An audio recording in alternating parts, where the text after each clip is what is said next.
Hello everyone, I'm back with another Reddit Addicts episode. If you find my videos entertaining, please kindly subscribe and like them. Thanks to everyone for your suggestions and kind notes. Now, let's get started with today's exciting stories. So last night, my wife of 7 years decided to have a chill-out night. After dinner, she went to the den and was watching her programs while I flitted between watching the Spurs football game and doing some odds and ends that I had planned. Next thing I know, she's got the wine out and has had 2 bottles of the stuff. At around midnight, I went to check on her and seen she was out cold on the couch. I went to scoop her up when her iwatch thing buzzed and a message popped up on the screen. It said something along the lines of, "Haha, I can't do that, my name would knock 7 shades of shit out of me, tongue sticking out, tongue sticking out." I wondered what the fuck that was all about, so I pressed on it, and it was a conversation between my wife and a friend of mine. Now, I wouldn't say this guy's a close friend of mine, but he's someone I played 5-a-sides with for years, drank with, and have known since we were teenagers. We used to call him Jacket Holder because when we got into scraps as teens, he'd always be the guy holding the jackets while everyone else went for it. Right, so as I said, I pushed on the conversation while this thing is still attached to her wrist and scroll up to the top, and as far as I can tell, it's him that contacts her first, unless she's deleted. There's lots of flirting and wink-winking going on, but nothing that you could outright say was cheating. Then I get to last night, and when she's drunk, she starts openly begging him for sex. I couldn't believe my fucking eyes. I'm paraphrasing here because I can't remember the exact words, but she was saying shit like how much she had always wanted him, how no one would ever find out if he did want to do something, and the last one that fucking killed me, that she was great at keeping secrets. I tried to scroll on her watch, but couldn't find any other messages, and I don't know her phone passcode. I put her in her bed and just sat in the kitchen in shock until I fell asleep, then got up for work about 5:30. When I went to get in my work van, I just slumped down on the wheel and realized I couldn't face it, so I went back in the house, grabbed a half-drunk bottle of vodka, filled to the top with Coke, and went on a walk down the railway line. We live beside a lot of woodland and a disused railway line that goes for miles, and I've walked about half the length of it. I'm sitting under a railway bridge like a fucking troll right now, just seething at the whole thing. You'd probably think there's a fire going from about a mile away due to the steam coming out of my ears. So what do? I don't want to speak to her. I can't even bear to look at her after reading that shit. It was like a dagger through my heart. I just feel like every morsel of love I had for her has evaporated into thin air after reading her begging like that. Fucking yuck. I honestly want to ghost her, man. If I could, I would never speak to her again. The whole "I'm great at keeping secrets" was the thing that really got me though. Like, who even are you? It reeks, but it's a case of how far down the rabbit hole do I want to go? I don't care if I'm being honest, I'm just done. I've never felt so betrayed and disgusted in all my life. The thing is, I've invested so much in her, not just as a partner, but as a person. I loved her so much and thought her personality, and by extension my personality, reflected that of good people. To realize she's a backstabbing snake makes me feel like a snake. I feel like a worse person than I was yesterday. The only way I can describe it is for someone you looked up to, took advice and life lessons from, to suddenly find out they were a pedo or a rapist or just a downright creep. Your entire perception of yourself and who you are would be shattered, because you've took on board what they've said and invested time into a creep. God, I'm rambling nonsense, I apologize. I'm lucky in that our house is owned by my parents, who 6 years ago moved to a retirement village and we moved in. The house will be bequeathed to me when they die, but I don't and hopefully won't own it for a long time. They couldn't be bothered with the upkeep and all the problems, etc., and wanted to see out their final days in peace, so when we do divorce, my soon-to-be ex won't be getting her hands on it. So what do I do then? I'm honestly thinking of just not saying a word and throwing her right out.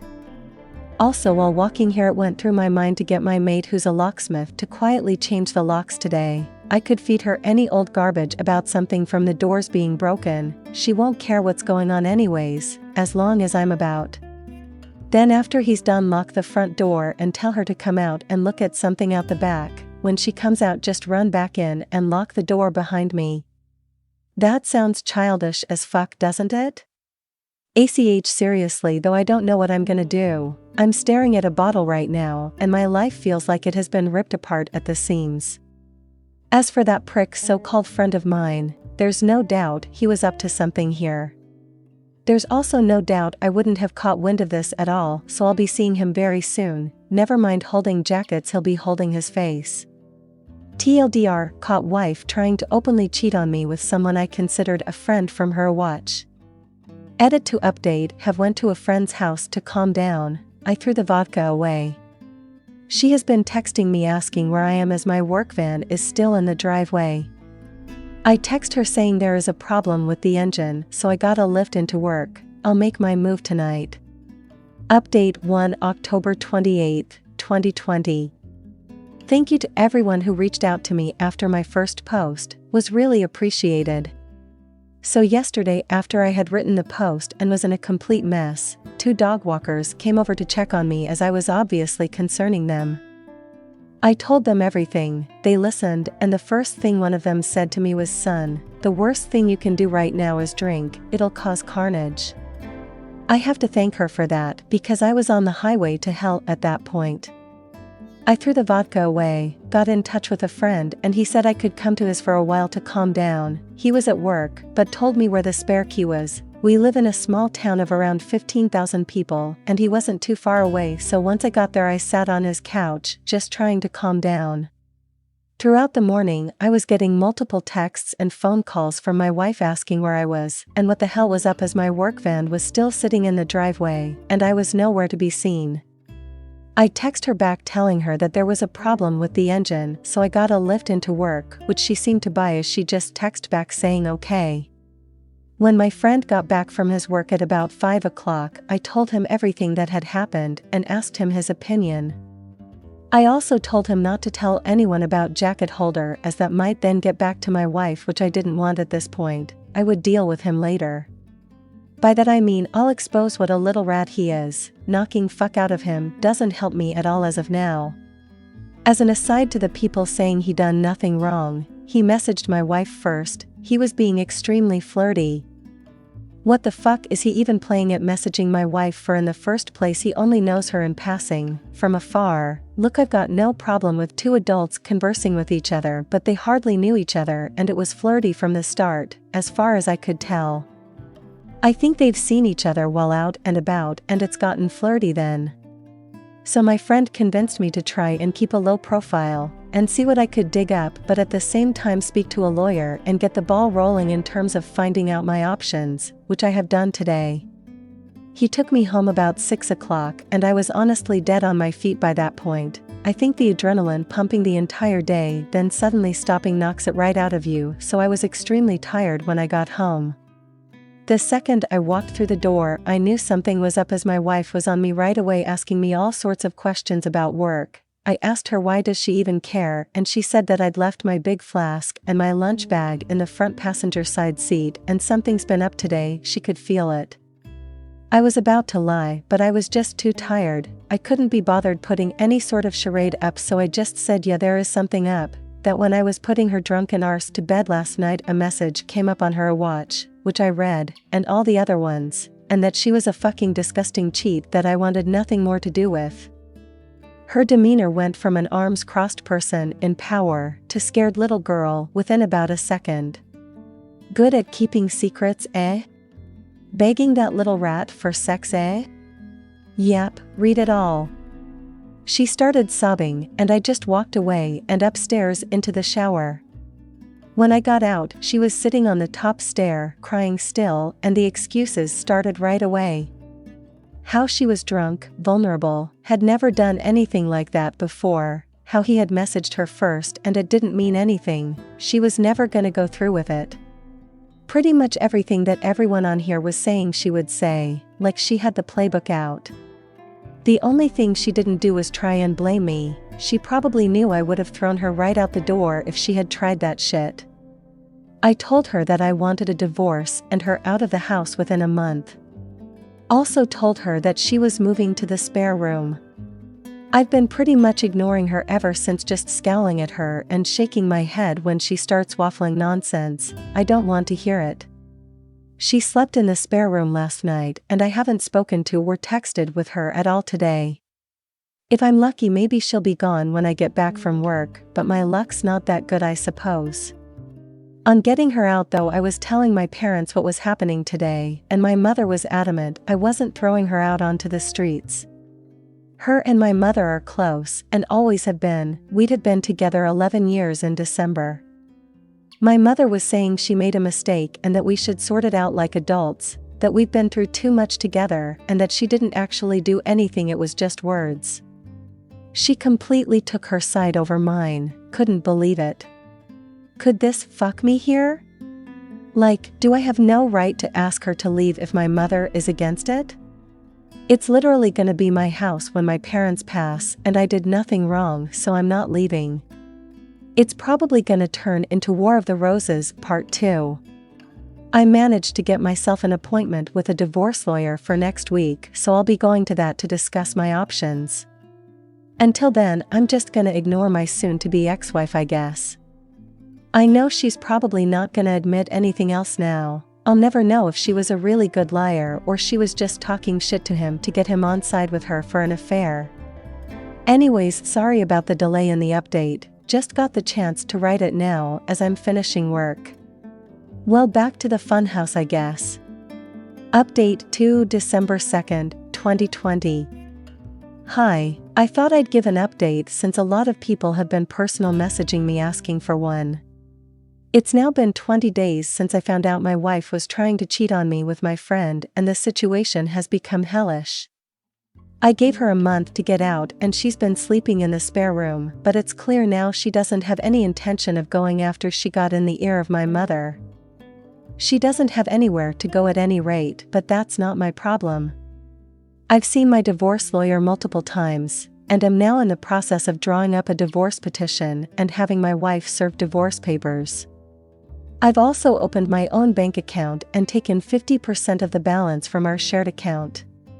The atmosphere around the house has been weird, to say the least. The living room has turned into a no man's land where no one frequents, as we both spend the majority of our times in our rooms. I've also intentionally been working late a lot so I don't have to interact with her much. I had been completely ignoring her, but after reading about the 180, have started implementing that and been civil if a little cold towards her. I'm so glad I did this, as I was beginning to feel like a monster refusing to acknowledge her existence. It was not the right way to behave, and I ended up feeling like the one who had wronged her, rather than the other way about. The only time I broke from the 180 was when I walked into the bathroom last week and she was sitting on the floor by the bath crying. I helped her up and instinctively gave her a hug, though it was more of a there type hug than one with much love attached to it. The sad thing is that I'm so suspicious of her now that I wouldn't put it past her to be waiting on me coming in so she could put on a performance. The thing is, that probably isn't even true, but this is the sort of shit that's going through my head in this environment. It's just toxic. She's been crowing about how she'll do anything and everything to save this marriage, anything to prove to me that it was just a silly mistake, so I brought up a lie detector test. I don't plan on ever getting one done, wouldn't even know where to start. I just wanted to gauge her reaction. She was all for it, well, until a few hours later when she came to me, tablet in hand, going on about how inaccurate they are, and that anxiety and nervousness can throw up false readings, and with her and her anxiety disorder and all. I just laughed, wasn't even a normal chuckle either. It started as a bit of a cackle and ended in a childish giggle. It appears she would do everything to save this marriage, well, everything except take a lie detector test, that is. It doesn't even matter anyway. I meant what I said in my op. Every morsel of love I had for her dissipated into the atmosphere after I read her say those horrible things. I don't see her as my true love anymore, the person I could tell anything to and would trust with my life. I just see trash that needs taken out before it stinks the place up. Jacket holder has been the talk of the town since I exposed him to our friend group a few weeks back. It's safe to say he has no friends left among us, and has been completely ostracized. I tried phoning him a few times, but he refused to answer, then blocked my number. Fuck that little rat, I hope it was worth it. I've spoken to my mother multiple times about this, and during a heated argument asked her why she was taking my wife's side, like was there something she wasn't telling me here? What was she expecting? Us to live like roommates? Go on like nothing happened? It's ridiculous. She said she has always seen my wife as the daughter she never had but always wanted. My mother had a stillborn daughter before I was born and it has haunted her, so she latched onto my wife and has done since we got together. As I said previously, they have a close bond. The fact my wife doesn't have any family and only a few friends who have their own busy lives and families means if I threw her out she would be all alone, and my mom thinks that's unacceptable, especially during a pandemic. She tried to get me to come to a compromise, saying that in 3 or 4 months we can look at it again and see where we are mentally, and is pushing me to try couples counseling before I throw in the towel.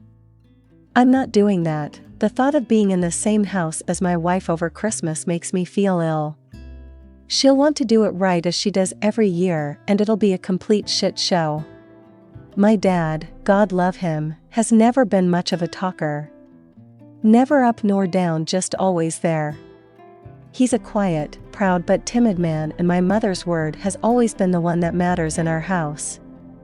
People on here have been telling me that I'm selfish and spoiled 'cause it's not my house and I have no right to make demands, but it's now a case of my wife or me for my parents. If worse comes to worst, then I'm ready to walk out the door and never come back. Fuck this house. I have to be able to look at myself in the mirror with some semblance of self-respect, and someone has to keep their word in this debacle. If I do leave, my friend has said I can stay with him for a few weeks or so till I get myself sorted. If I do walk out that door though, I'm done with my parents. I'll never speak to them again in my life. They'll probably see it as me giving up on them, me walking away without trying to at least have a go at fixing things first. I see it as them choosing someone who broke my heart over me. Like, what will be the logistics of this once I'm gone? Just her staying there herself, my mother and father looking after a backstabber while their flesh and blood goes off alone? A little more info on the house. My parents let us move in a year after our wedding. It was an apparent belated wedding gift, although that was just the chatter from them at the time. They were always planning on moving out and moving us in. I've spent tens of thousands on it over the years, but that's neither here nor there. I have fantasies of leaving this all behind, going somewhere new and starting again, but I don't have anywhere else to go. I've lived in this town my entire life, it's all I know. Am I being too harsh here? I'm literally ready to slingshot my parents right out of my life, but I feel so torn. Why am I the one who has to lose everything and everyone? I've tried to be good, and I always thought you make your own luck, and that good things happen to good people. Maybe I'm not as good as I think I am. Maybe I deserve all I fucking get. Wednesday, December 2nd. Well, since this morning, I no longer call that house home. I seen on the calendar that my wife had a hospital appointment with her ophthalmologist, so knowing she would be gone for a few hours, I took that as an opportunity to get my stuff together and move out, which I have. After getting my things moved and sorted, I just put the house keys on the kitchen table, along with the divorce papers I received from the divorce lawyer last week, and was on my way. I'd blocked both my wife and mother's numbers, and any communication I have with my wife going forward will be done through my lawyer. In terms of my living situation, I'm staying with a friend for a week or two, but hopefully I should be in my own rented place before Christmas. I haven't spoken to my parents in a few weeks. Last time we spoke was via text, and I tried to tell my mother, in explicit detail, the things my wife was saying during her texts to Jacket Holder. Why it hurt me so much, and why I didn't think it was her first time doing it with the whole "I'm good at keeping secrets" comment, and thus could never trust her again. My mother texted back saying she couldn't speak to me when I was like this, and she would let me cool off. She tried to phone me a few days ago, and I just blanked her call, and as said a bit further up, since today have blocked her number. I feel so let down by my parents, and at this point, it almost feels worse than the original betrayal from my wife. The way I'm feeling right now, I don't think I'll ever speak to them again. I think in times of strife, you look to your family to be strong for you, to be a rock and give you, the wronged one, support. My parents have been weak, they've made me feel like the one in the wrong, like I'm overreacting, and it's me that's ripping this family apart. Well, it's not. I didn't ask them to move mountains for me, just move my cheating wife out the house, and they made their choice. My father also had the chance to put his foot down for once in his life and stand up for me, but didn't. You make your choices, and you live with them, I guess. Reading some of the comments on here from my previous posts, people have been saying things like, I threw in the towel so easily, I was looking for a way out and didn't love my wife because I didn't try hard enough to save things, but that's not true. I loved my wife more than anyone on this earth, and I was broken when I discovered what she was doing. I think we all have boundaries, and once those boundaries have been crossed, things change irrevocably. When I read those horrible texts, something changed inside of me. I fell out of love with her, like being snapped out of a spell in the movies. Anything tried after that is just delaying the inevitable. I have to say that I'm interested in the whole dynamic of their relationship now that I'm gone. Like, are my parents gonna continue supporting her knowing that it has finished their relationship with their son? As for me, I'd love to travel. My wife hated flying, so most of our holidays had been to southern England, the likes of Newquay and Torquay in Cornwall and Devon, so it would be great to travel abroad again. The last time I was abroad was when I was 20 for a mate's holiday in Greece, so 13 years ago. I'd love to see a bit of America, so once this pandemic calms down, I've definitely got my sights on the States. Well, that's about it for me, I guess. This'll be my last post as I don't want to outstay my welcome, and I don't think there's much more to say at any rate. If you want to see how I'm doing down the line, shoot me a DM and I'll try and keep you in the loop. Update 3 May 26, 2021, hospitalized mother who took my cheating wife's side over mine now wants to see me.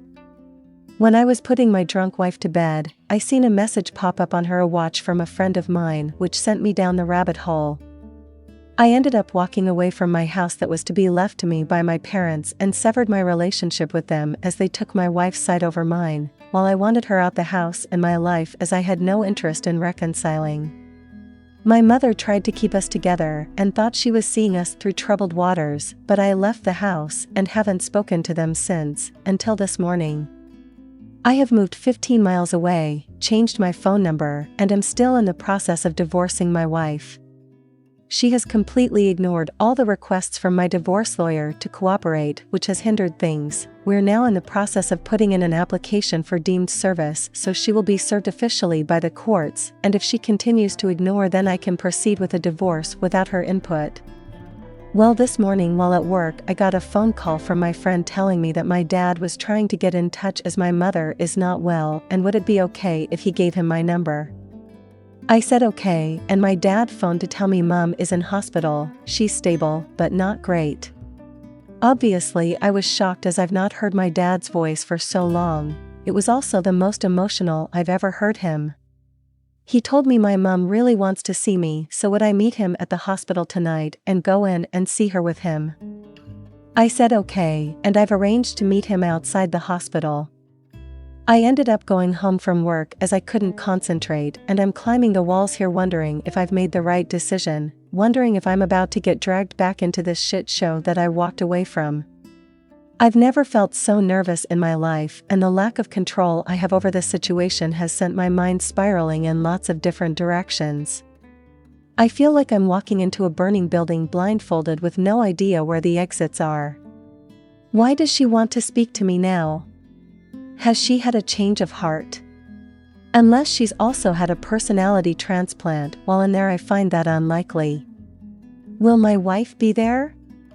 I have no interest in ever seeing her again. I'm still angry about what transpired with them and the way they took my cheating wife's side over mine. I've been going back and forth in my head about going at all, but I will go. I was also thinking about maybe seeing if she wanted to speak over the phone instead, but not sure if she would do that or even if she's well enough. I feel like the bad guy here and that I might have caused this from walking away. How would you handle this? Any advice would be appreciated. Update for May 29, 2021. So I did end up going to the hospital on Wednesday night after much toing and froing. I was genuinely about to back out at the last minute as I felt my bottle crashing, but I needed some closure and knew that I wouldn't forgive myself if I didn't go and something happened. When I drove into the hospital car park, I had this surreal feeling of extreme paranoia and was half expecting my wife to jump out from behind a bush or something. I met my dad at the entrance, and it was pretty awkward as he tried to hug me and I said no. I then said if my wife is here in any way, shape or form, then I am about turning and out the door. He assured me she wasn't, and we made our way to the ward where Mum was. When I seen my mother, I got the fright of my life as she looked like she had been in the wars. Never have I seen her look so frail. She's got an extreme black eye, also a lot of bruising and purple/yellowness down one side of her face. She took a serious fall, broke 2 ribs, shattered her elbow and banged one side of her head/face on the ground, so elbow, ribs then head in that order. She looked zombified but perked up when she seen me. She told me how much she's missed me, and that she wasn't sure she'd ever see me again. I told her if she had really wanted to get a hold of me she could have done. We spoke for a bit about what exactly had happened, and how she was down for a few hours before my dad found her, also that she was determined to get back to normal and mend bridges with me. I brought up my wife and that I had been pushing for a divorce, but she was either ignoring the letters or wasn't getting them, so I asked if she's still in the house. Mum admitted she was and Dad started to look uncomfortable. I just looked away in disgust. Mum started saying how lost my wife is without me and that she's not in a good way. I knew then that nothing will change. She's not had an epiphany or seeing things from a new perspective, she just wants the status quo back. She said that the house is my home and always will be, but I told her I don't want it. It means nothing to me anymore, and all it holds are bad memories.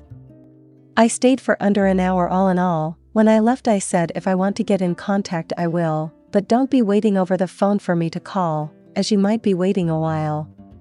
When Dad walked me out he asked if I would keep in touch with him and I said I would. Whether that's right or wrong, I don't know, time will tell.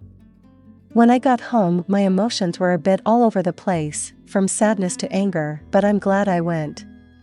Couldn't help think about my wife as well, and what she once meant to me. It'll never not hurt.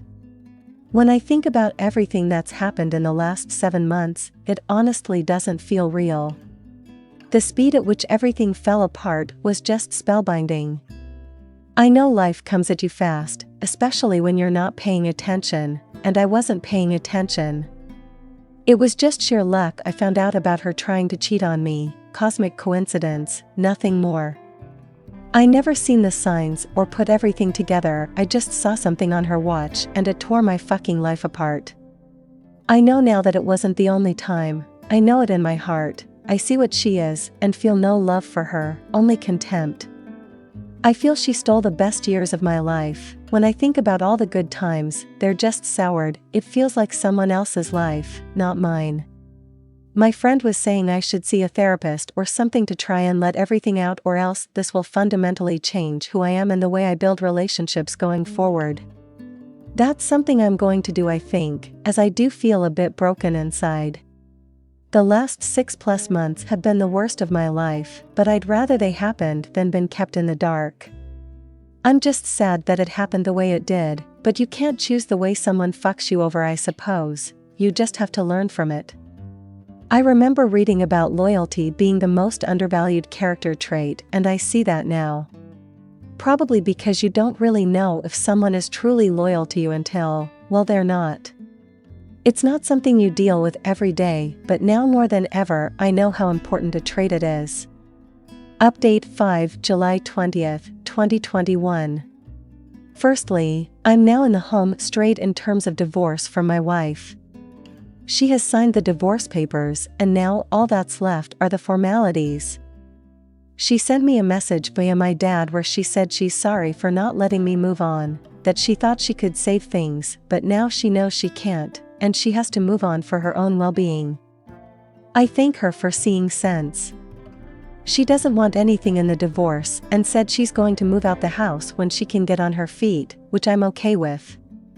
In terms of my mother, I haven't spoken to her yet, but my dad said she's doing a lot better after getting out the hospital and getting some normality back. I don't know how things will pan out with them, but I've said that if the house is going to be mine, then I want them to put it into my name now, to give me some security, then we can start trying to build bridges. We'll see how that goes. My biggest battle ahead is in my head and trying to get over everything that's happened. The brain is a wonderful yet frightening thing. To give an example, I can still taste the truffles I scoffed, then threw up, at my grand's house when I was like 5. I've never ate truffles again, but I can still taste those fucking things 30 years later when I think about it. What I'm getting at is I don't want to harbor thoughts, feelings, and opinions about everything that's happened 30 years down the road. I don't want to be one of those older people who's had everything good knocked out of them by the pain of life.